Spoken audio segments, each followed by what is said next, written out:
রান্না করব উস্তা ভাজি শিং মাছের ডিম দিয়ে। কড়াইতে তেল দিয়ে পরিমাণ মতো পেঁয়াজ দিয়ে দিলাম।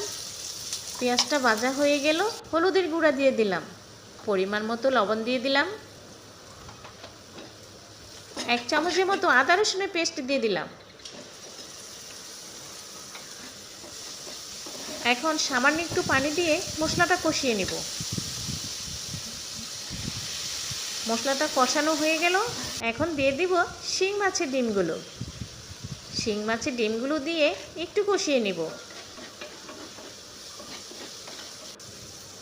কষানো হয়ে গেল, এখন একটু ঢেকে দিব। এই তো ডিমটা কষানো হয়ে গেল। এখন উস্তাটা আমি পাতলা করে কেটে রেখেছি, সাথে একটা আলুও দিয়েছি চিকন করে কেটে।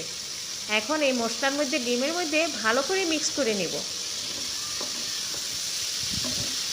এইভাবে উস্তা ভাজি যে কোনো মাছের ডিম দিয়ে রান্না করলে খুবই মজা হয়, খুবই সুস্বাদু হয়।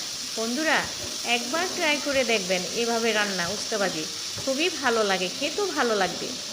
ইনশাল্লাহ আমার কাছে ভালো লাগে, আশা করছি আপনাদের কাছেও ভালো লাগবে।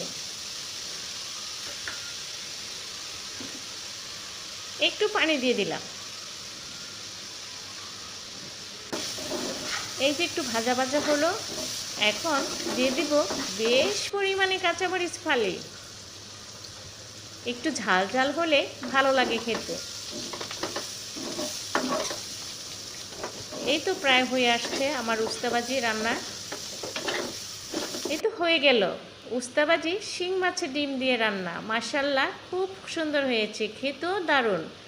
সবাইকে আল্লাহ হাফেজ। সবাই ভালো থাকবেন, সুস্থ